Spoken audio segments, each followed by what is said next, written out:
YouTube channel पर मैं धनंजय जैन आप सभी का हार्दिक अभिवादन करता हूँ। छोटी सी कहानी डीजे की जुबानी।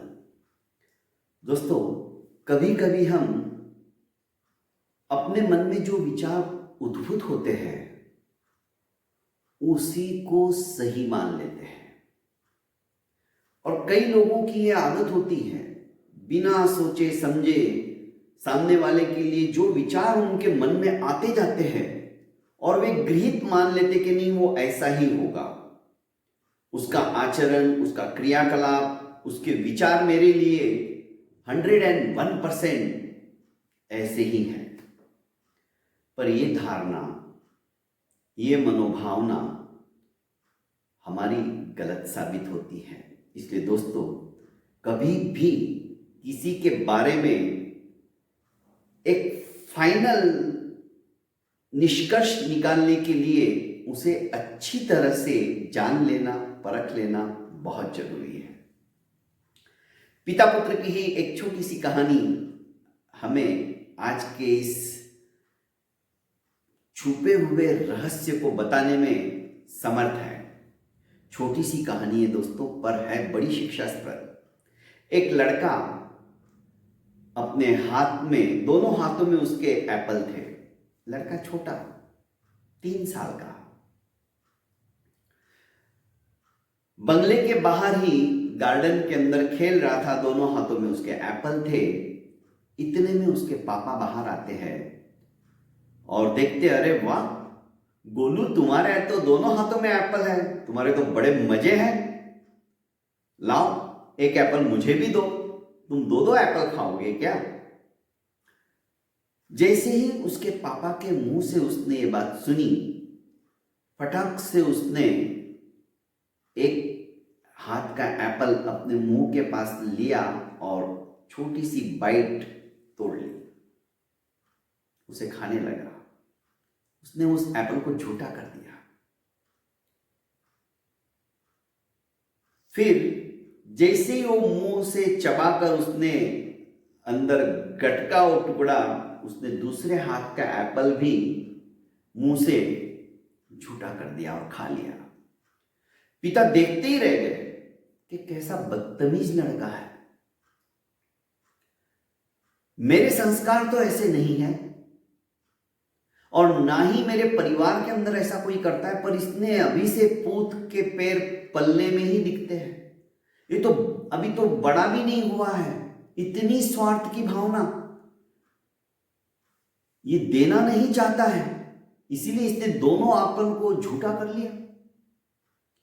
पिता के मन में अपने ही बेटे के प्रति इस तरह के विचार उद्भूत होने लगे और वे उन्हीं विचारों को स्थायी भी समझने लगे कि मेरे तो संस्कार ऐसे नहीं, पता नहीं है कहां से सीख के आया, इसकी तो इच्छा ही नहीं है खिलाने की, ये तो किसी को देगा ही नहीं, कितना बदतमीज लड़का हो गया है, वगैरह वगैरह उनका चिंतन चलता रहा। इतने में उस लड़के की जो दूसरी बाइट भी खत्म हो गई, तो उसने अपने राइट हैंड वाला हाथ पिताजी के सामने करते हुए कहा कि पापा, आप ये वाला एप्पल खाओ, ये वाला एप्पल बहुत मीठा है और मैं चाहता हूं कि आप मीठा ही एप्पल खाओ, इसमें थोड़ा सा कसायलापन है, थोड़ा खटास है, इसे मैं खा लूंगा, पर आप मीठा ही खाओ।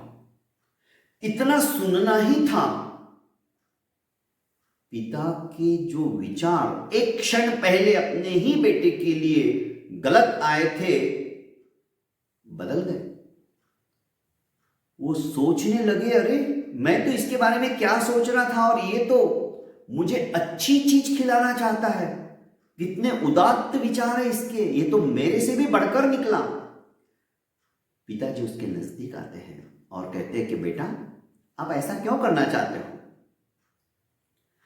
उसने कहा कि पापा, दादी माँ ने कल रात ही मुझे कहानी सुनाई थी, किस तरह से शबरी भगवान राम का इंतजार करती रही अपनी कुटिया में, और जब वे आए ना तो उन्होंने, शबरी जी ने एक एक बेर थोड़ा थोड़ा चखा और जो मीठा था उसको अलग टोकरी के अंदर डालती गई और जो खट्टे थे एक तरफ डाल दिए।